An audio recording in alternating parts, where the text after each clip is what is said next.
You know that you've stepped into a weird reality where second movie in the Doctor Strange franchise is more violent than the Batman himself? The fuck is going on here? What have you done? What have you done? Stop singing that fucking song! Just shut the fuck up!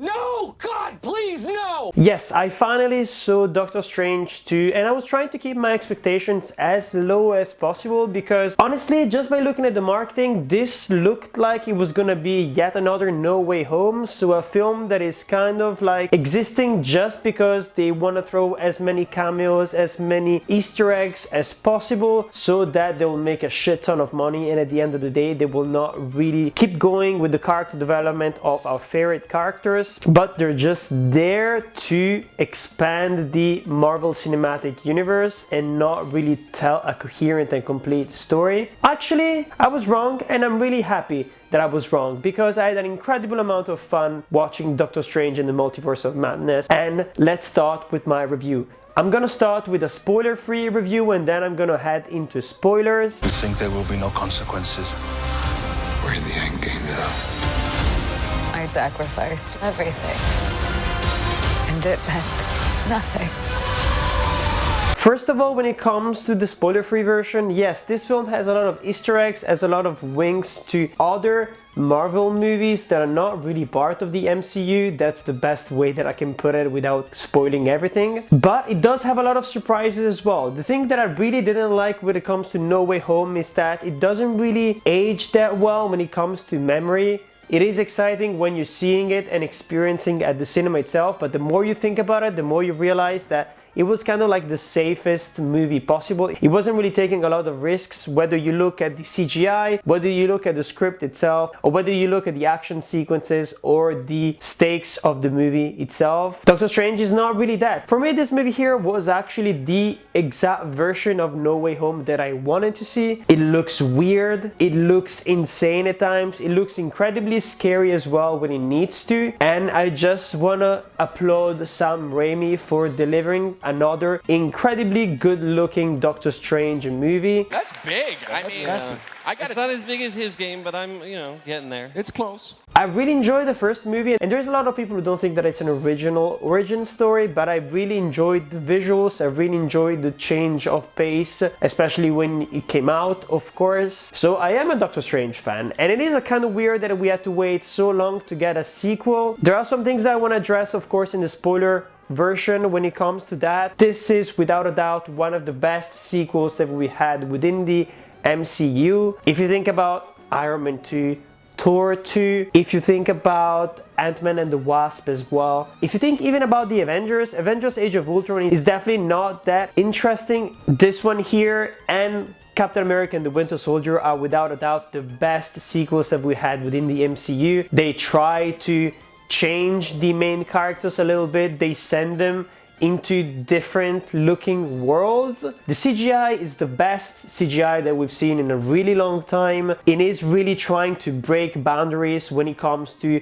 showing all the different possibilities when it comes to the different multiverses. The most important scene in this film when it comes to showcasing the CGI is kind of like a thievery of the new Ratchet & Clank PS5 game. How bad is it?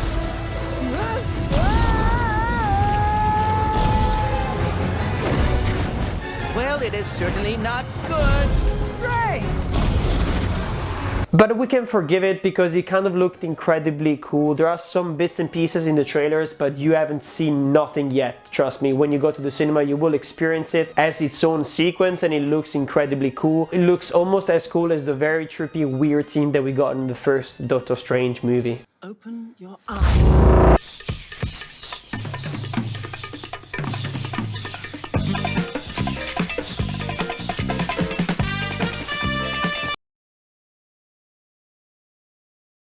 Funny enough, this movie here is really dark, as I said before, but it's also incredibly funny, and the humor this time around, it didn't really bother me as much as, for example, in Moon Knight and then No Way Home as well, where they literally were reusing Spider-Man memes to make us laugh. The humor this time around feels a lot more genuine, and it must be because Sam Raimi is a really good director. This sounds like a huge exaggeration, but I really believe it. This may be the best superhero movie that Sam Raimi has ever done.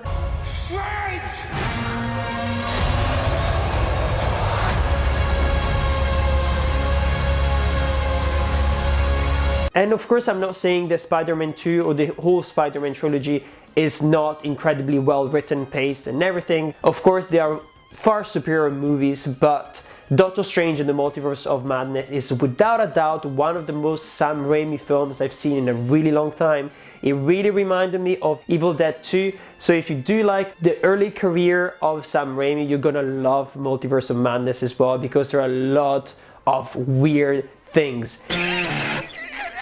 Son of a... I'll swallow your soul! I'll swallow your soul! Swallow this. It's incredible, like he's a master of tone, how we can go from an incredibly creepy scene about demons and witchcraft and magic to something incredibly weird like a musical magical fight. It's insane, and you can clearly see how good he is when it comes to blending all of those different tones together into something that not only makes sense but that is fun and exciting to watch. A couple of thematic things that I really enjoyed, for example, was the fact that this whole movie is based around the idea of, are superheroes actually happy to be saving the world or the universe at the end of the day, making them feel good in some kind of way? And it's incredibly interesting because we expect them to say yes because they are good-natured people, but at the end of the day they are human beings like us. And I really liked how they explored that theme, and it felt really refreshing as well. Another thing, of course, is, without spoiling too much, it's the fact that the hero, so Doctor Strange, and the villain kind of mirror each other when it comes to their personalities, when it comes to their goals, and when it comes to the fact that they are flawed and very interesting characters. But now we have to head into spoilers because it's almost impossible to talk about this film without spoiling a little bit, especially because I want to get into the details and I want to be nitpicky, because this is what I do. I tear movies apart. This is why the channel is called Torn Apart. Did you know that? Did I ever say that? Is this the first video where I actually explain why the title of my channel is Torn Apart? Well, now you know.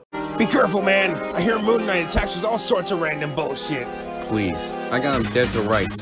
Now to Random bullshit, go! The villain of this film, surprise surprise, is actually Wanda. I didn't know. The marketing of this film was so incredibly good, and the misdirection they did by editing some of the scenes in the trailer and changing them so that they wouldn't look like the reality within the film itself. All of those things were done perfectly. I had no idea that Wanda was gonna be the villain. I kind of felt like it was gonna be a weird buddy cop kind of adventure through the multiverse with Doctor Strange and Wanda, of course, and then maybe Wanda would try to go to the dark side and do something different and almost take advantage of Doctor Strange because she wanted to rejoin her children, right? But I had no idea that literally she would play an incredible huge part in this film as the villain herself. I kind of had the feeling that Doctor Strange would be the villain, that another version from another multiverse would try to destroy everything or try to gain as much power as possible, kind of like something that we saw in a storyline in a What If episode. Wait, what?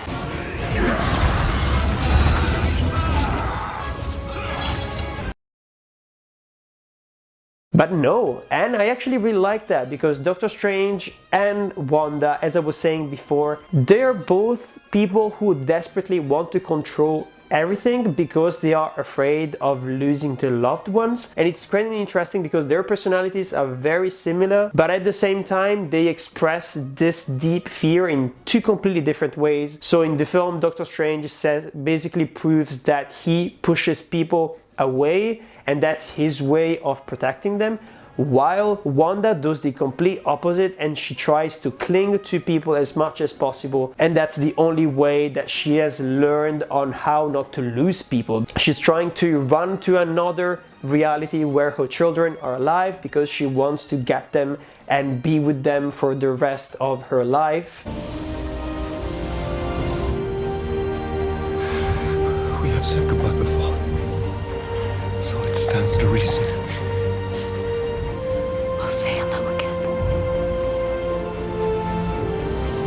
Of course, there are some flaws, especially some character flaws that I want to address, but we can look into that later on. I want to focus on the positives right now. When it comes to the realities that we get to explore in the multiverse, I really enjoyed the overall look of them, especially the reality that is completely green. It's kind of like futuristic. It's the kind of perfect heaven that you see in those kind of weird memes that go like, this is what the world would look like if people flush the toilet instead of leaving their crap like floating in the water, or like something stupid like that, you know? And this world here is actually ruled by the Illuminati, so the most clever and resourceful people across the different multiverses. And surprise, surprise, Charles Xavier, of course, is there. And at the cinema, he got an incredible amount of wows. He's such a beloved character, and I think that Patrick Stewart really gives a lot of depth and a lot of gravitas to that character, to the point that it just needs to appear on screen and we immediately remember what it feels like to be in the X-Men franchise. And that's power. That's like performance, right?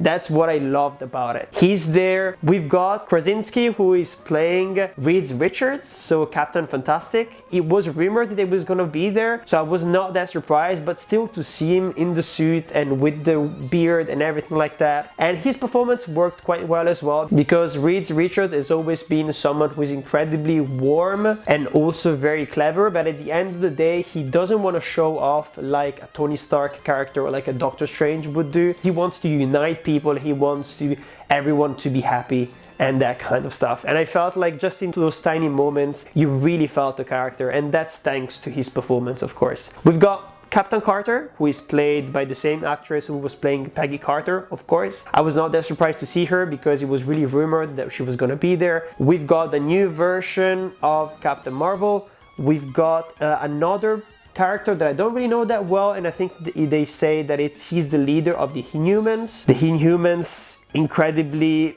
bad show that no one has seen, and I've heard so many incredibly bad things about it.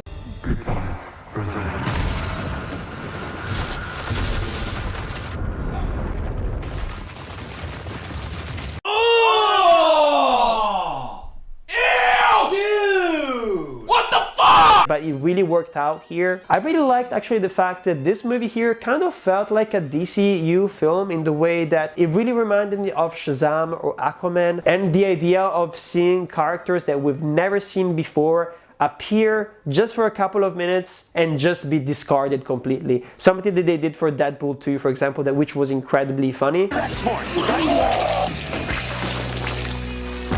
Oh my god, what the fuck? Fucking acidic vomit.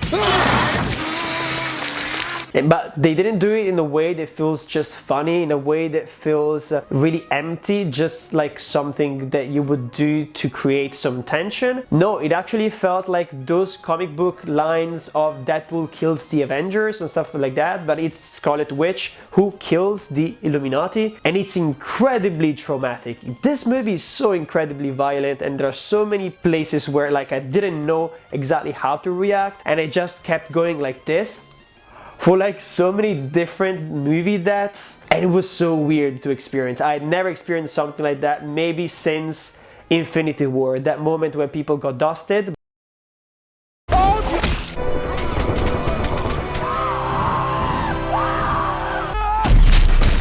But like that moment there was emotionally resonant, while this moment here was like I was completely shocked because I had no idea that Marvel would actually commit to doing something like that, especially when you see that they really didn't commit when it comes to Moon Knight, and they didn't really commit when it comes to No Way Home as well, because at the end of the day I felt like in No Way Home it would have been way more interesting if these Spider-Mans got bit injured, maybe one of them died in some way or the other. I think the stakes of that film felt incredibly stale, because at the end of the day everyone survived, nobody died, and it was really weird. Well, in this film here, There are entire realities which are literally being dusted and destroyed by the actions of the different Doctor Stranges. It's insane. And I loved the shit out of it just because of that. Because it really felt like there were stakes and people could actually die and people could actually stop existing. I mean, like, just that moment, you know, when Charles Xavier goes into the mind of Scarlet Witch and we go into the white void. It was such a, like, gave me the shivers, you know, because it reminded me of what it felt like to watch the first X-Men movies. They perfectly retranscribed that moment over there. And then the red fog coming behind him and snapping his neck. I was like, what the fuck is going on? I was already so much traumatized when Charles Xavier died in the third X-Men movie. He died in the most weird way possible, of course. But this moment here, it was traumatizing. Like, seeing an even older version of Patrick Stewart being killed like that, it was like incredible. It's actually really funny how this movie once again reminds me of the Evil Dead movies, and the way that this film here is based on the idea of finding evil books and people being corrupted by evil books and people summoning monsters and demons using these weird books and destroying realities, etc, etc. And at the end of the day, you just have to destroy them. You have to destroy these books as fast as possible because it's just impossible to control them just because of how powerful they are. Legend has it that it was written by the Dark Ones, Necronomicon Ex Mortis, roughly translated, Book of the Dead. And I just love that. It's just really, really funny. And how they managed to like make this book feel quite interesting and like there is a lot of lore behind them. Maybe the Book of Vishanti is the only one that doesn't seem to have a lot of interesting things built upon them. But when it comes to the Darkhold, it's incredibly cool. Like this idea that these Lovecraftian demons, they created these altars, and the book was inspired by the altars and all the writings on the walls themselves. It felt like watching a really, really weird, like, cosmic horror movie, and I love that. All the moments, of course, where Scarlet Witch is kind of like, it feels like she's being possessed, you know? She's like lurking around and she disappears and then she appears for like a jump scare. It's so incredibly well done. I love how people react as well. Sometimes it's just like they have no idea on how to react, and it turns out to be like quite funny, but also quite scary depending on what they're trying to do when it comes to the tone of that specific scene. And I think everything works out quite well. When it comes to the darkness, I loved the idea that Doctor Strange would try to possess a corpse of himself. I just love that. That's why I love superhero movies, like this kind of weird shit. That's why Thor Ragnarok is one of my favorite superhero movies, because they really embrace the quirkiness and weirdness of the Kirby comics. Who are you? I am the God of Thunder! Wow. Jeez, that was, I didn't hear anything, but weren't those like sparkles out of your fingers, like lightning maybe? Works better with my hammer. Really?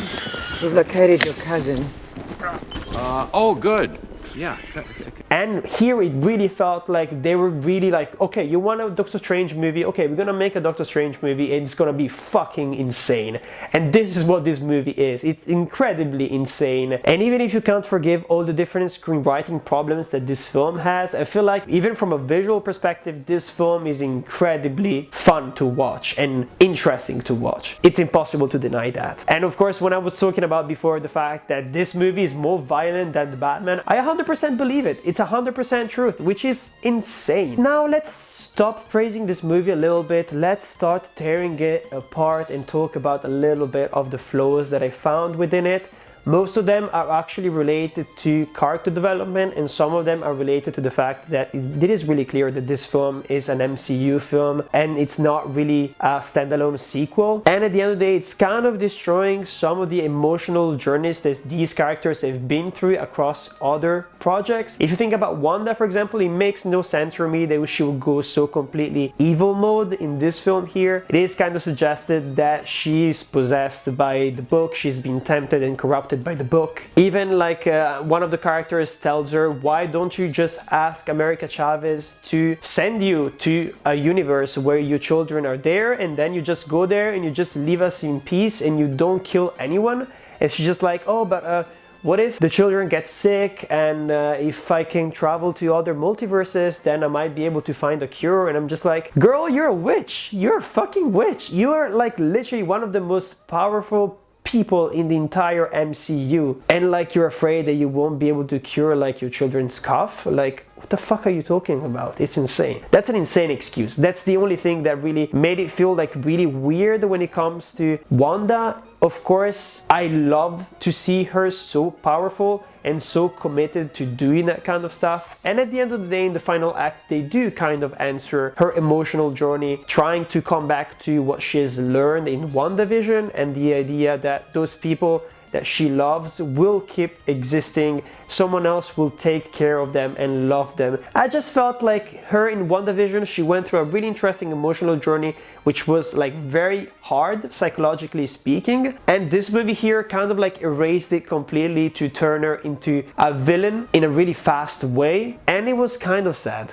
I felt like it was missing maybe a tiny sequence where we would understand like how she turned and what she was thinking about and how she understood her character motivations with what she was trying to do. Because in WandaVision she learned as well that it's not good to manipulate people, it's not good to kill people, and now she has to learn that lesson all over again. It's kind of weird, right? We've got the same thing with Doctor Strange as well. The first Doctor Strange movie, which came out a long time ago, it set up Baron Mordo as one of the future villains, but that never paid off when you think about it. The true purpose of a sorcerer is to twist things out of their proper shape.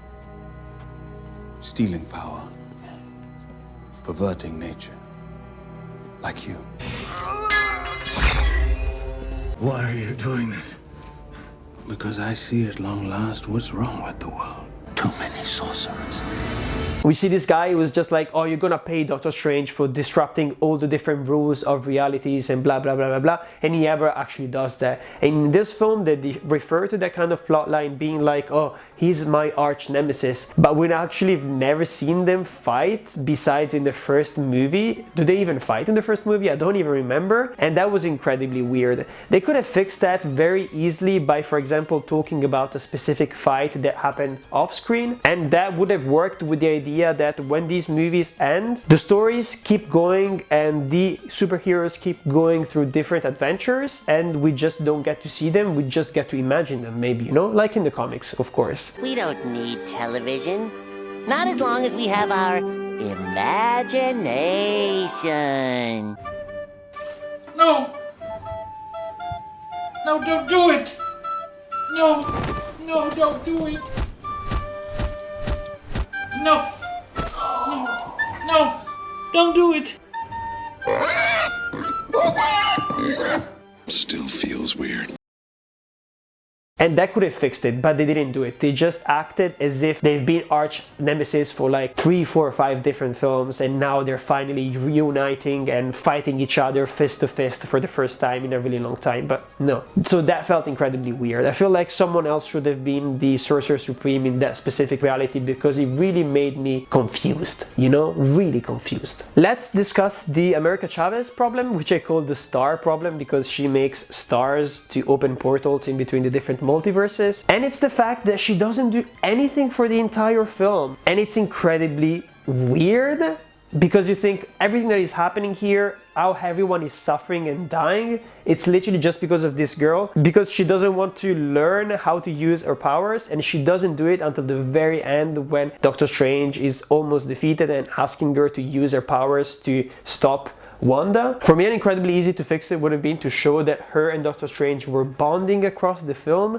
and that she was slowly starting to learn how to use her powers, but she would actually had the kind of, you know, the click moment at the very end of the film where she would reveal the truth to Wanda by confronting her with the children and the other different version of her. But they didn't really do that. They just went like, oh, she's gonna do nothing for the entire film besides be someone that Doctor Strange can talk to for the entire film, and then at the end she's just gonna magically realize that she can actually control everything. And that's also why I think that the first action sequence in this film feels incredibly rushed. You have no idea what the fuck fuck is going on? And you kind of have the sense that, you know, when they show you like the end of the movie, but at the beginning, and then they try to tell you the story on how they got there. It kind of felt like that. It didn't really feel like a multiverse scene, and that's weird. So the pacing when it comes to the first few scenes in this film was incredibly weird. I did really like America though at the end of the day, and I really like the fact that she has two moms, so more representation when it comes to this film here. And I really like the fact that Disney actually didn't delete this scene when Doctor Strange started releasing worldwide, being like, we're not gonna delete this one. If you don't like the film, then you have to ban it, like they did in Saudi Arabia, they did in Kuwait, and also in Qatar, because they don't like LGBTQ representation in film. And actually within the comics, America Chavez, she's one of the first Latina and lesbian superhero out there, and I wonder if that actually will be play out in the next few films. I have no idea. It's kind of weird when you think about it, the fact that destroying the Darkhold was so incredibly easy. I mean, it was done in Camertage by a random side character that we had never seen, and she just stabbed it once and she sacrificed herself to do it, and the book disappeared. And then it forced Wanda to seek the sanctuary and blah blah blah blah blah. It felt just like a weird screenwriting trick where it would give more time to Doctor Strange and America to actually talk and connect with the Illuminati and try to understand the fact that Doctor Strange is the most tragic character ever, and in every single universe he makes the same mistakes over and over again. He's like really seeking so much power to make sure that he will be able to control everything, and at the end of the day he always fails. I actually really like that part of the plot. I'm just criticizing the fact that they use like a side character that we don't really know or care about to sacrifice herself to destroy the book, and it didn't really feel like it had a lot of emotional resonance, and I think it's a bit of a shame. I feel like they could have done it in a better way. For example, that moment of Doctor Strange is sucked in the portal with America, he could have stolen the Darkhold and the Darkhold could have been torn apart like through the portal or something weird like that, you know. That would have felt a bit better, and it kind of felt weird from a pacing stance as well, because this is the moment where the plot is supposed to get closer and closer to the third act, and here we're just sending Wanda on a weird quest. Of course, I mentioned it before, I love the entire third act and the way that Doctor Strange possesses the corpse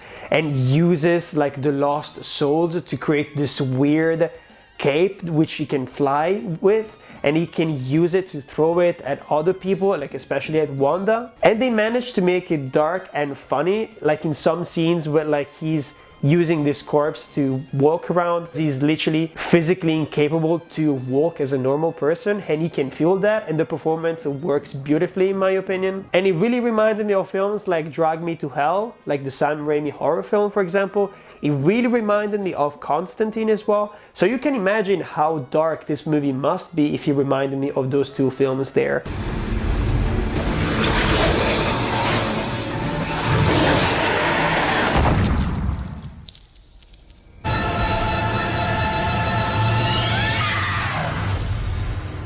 And it was just incredibly good looking as well. The cinematography in this film is really beautiful. It's vibrant when it needs to be, and it's incredibly dark when it needs to be as well. And of course, I did really like the fact that at the end of the day, we don't have to like kill Wanda. She just has to learn the lesson that she learned in WandaVision, but she doesn't have to learn it for Vision. She has to learn it for the children this time around. And it works out quite well. And I'm pretty sure that the sacrifice that she does at the end was a fake out death. She's not dead. There is no way that such an important character as her would die in this specific way, especially because there are a lot of different comic book plot lines they could still do thanks to Wanda, like the House of M. They could introduce the X-Men through Wanda as well in some kind of way. And I actually really like her character. She's a really tragic character, and she was incredible in WandaVision, so it would be so stupid to kill her like that, just being completely destroyed by a couple of rocks, right? The final few scenes in this film are kind of weird because like the scenes with America Chavez, they're not really that interesting. There is not like a lot of emotional resonance. I much prefer these scenes that he shares with Wong, for example, and the discussion that they have about true happiness and whether he is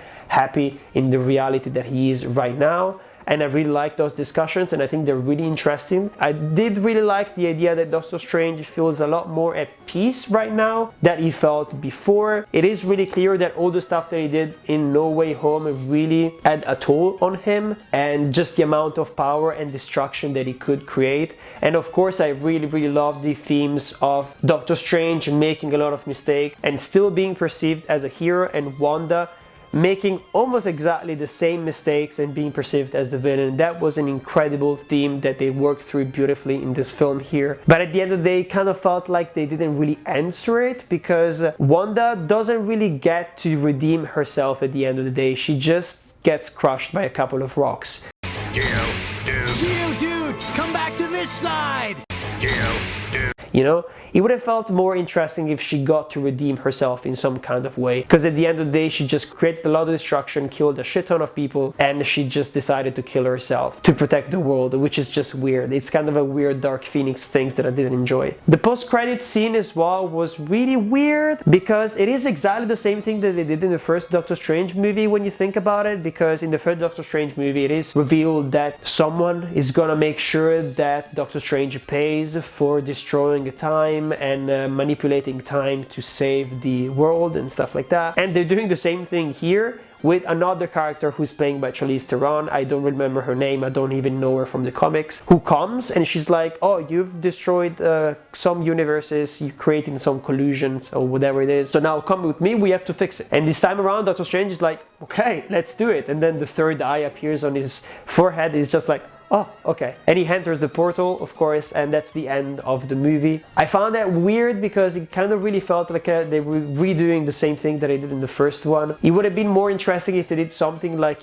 Thor is doing right now, where Doctor Strange kind of finally gets to take a breath and chill for a second, instead of going into another weird and dark adventure where he has to fix his own mistakes. Yeah, I think that would have been way more interesting. Right now it kind of really feels like they would just redoing the same journey all over again and relearning the same lessons all over again. Who are you? You. No, not me, you. Yes, I am you. Just answer the damn questions. Who are you? I have told you. Are you deaf? No, you is blind. I'm not blind, you blind. That is what I just said. You just said what? I did not say what. I said you. That's what I'm asking you. And you is answering. Shut up. You. Yes? Not you, him. What's your name? Me. Yes, you. I am me. He's me. And I'm you. And I'm about to whoop your old ass, man, because I'm sick of playing games. It's all about Doctor Strange's ego and trying to fix that. As a final point, I will say I loved Bruce Campbell's cameo. I think he has like a cameo in almost every single Sam Raimi film. They really have a strong working relationship and they're good friends, and I love those scenes. It really reminded me of the Stan Lee scenes, and it almost made me sad. What's your name, kid? The Human Spider. The Human Spider, that's it? That's the best you got? Yeah. Oh, that sucks. Miss Watson, she's a friend of mine. She asked me to come. But not to come late. I have to see this show. You just let me in, I'll stand in the... Anyways, those are my thoughts for Doctor Strange. I think at the beginning I gave it a 4.5 star rating. Then I went back to 4 because I feel like all of the character development problems and the screenwriting problems like need to be addressed, right? We can't like just call this film a masterpiece and then destroy the Batman like I did. I have to be objective about it. Let me know down in the comments what you thought of Doctor Strange and the Multiverse of Madness. Let me know if you'd like Sam Raimi to come back and make a third film. I definitely really would love to, especially if it is as dark and as funny as this one here. Don't forget to like and subscribe. Every single like that you drop will go to the poor Wanda for being traumatized for the last few years just by losing people over and over again. I feel like she needs a hug. I really want to hug Wanda. So like this video if you want to send her a hug, because we know that she's not dead. We 100% know that she's not dead, right? Am I the only one? I'm Patrick, and this is Torn Apart. It's just gonna drown me. I've never experienced loss because I've never had a loved one to lose. But what is grief, if not love persevering?